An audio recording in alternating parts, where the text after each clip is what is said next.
नमस्कार, द नगरी न्यूज में आपका स्वागत है। मैं हूं आपके साथ दीपशिखा। ईरान इजरायल युद्ध की चर्चा अक्सर मिसाइलों, ड्रोन हमलों और कूटनीतिक तनाव तक सीमित रहती है, लेकिन इस संघर्ष की एक ऐसी मानवीय त्रासदी भी है जिस पर बहुत कम बात हो रही है। ये कहानी है उन हजारों नाविकों की जो पिछले कई महीनों से समुद्र के बीच अपने जहाजों पर फंसे हुए हैं।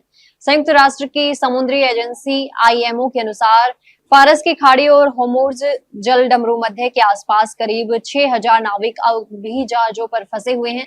इनमें से कई नाविक 4 महीने से अपने घर नहीं लौट पाए हैं। युद्ध शुरू होने के बाद शुरुआत में लगभग 1500 जहाजों पर 20,000 नाविक फंस गए थे। समय के साथ कुछ जहाज सुरक्षित निकल गए, लेकिन हजारों लोग अब भी समुद्र में ही रहने को मजबूर हैं।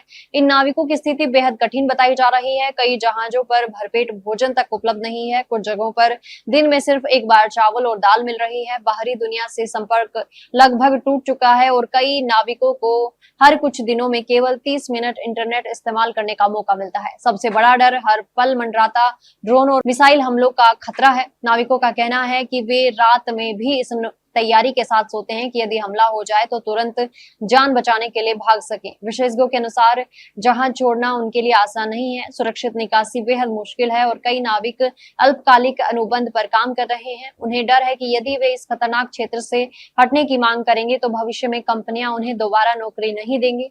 युद्ध का असर उनकी मानसिक सेहत, नींद और आर्थिक स्थिति पर गंभीर रूप से पड़ रहा है। 22 अप्रैल को ईरान की कंटेनर जहाज MSC फ्रांसेस्का और एपामिनोडास को होर्मुज जलमार्ग के पास रोक लिया गया था।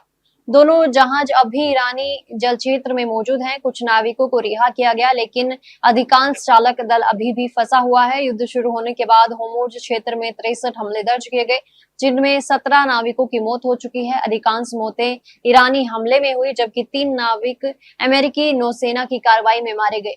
युद्ध से पहले होर्मुज से रोजाना औसतन 130 जहाज गुजरते थे। अब ये संख्या घटकर केवल 12 से 13 जहाज प्रतिदिन रह गई है, जिससे वैश्विक व्यापार और तेल आपूर्ति भी प्रभावित हो रही है। सूत्रों के अनुसार युद्ध की शुरुआत में 1100 भारतीय नाविक इस क्षेत्र में फंसे थे। बाद में अधिकांश जहाज सुरक्षित निकल गए, लेकिन फिलहाल 6 भारतीय जहाजों पर करीब 125 भारतीय नाविक अब भी फारस की खाड़ी में मौजूद हैं। इस बीच अमेरिकी राष्ट्रपति डोनाल्ड ट्रंप ने दावा किया कि ईरान के साथ युद्ध समाप्त करने के लिए बातचीत फिर से शुरू हो गई। हालांकि ईरान ने इस दावे से इनकार करते हुए कहा कि उनकी अमेरिका से कोई वार्ता नहीं चल रही। ईरान का कहना है कि फिलहाल उसकी बातचीत केवल ओमान के साथ हो रही है, ताकि होर्मुज में सुरक्षित नौवहन सुनिश्चित किया जा सके।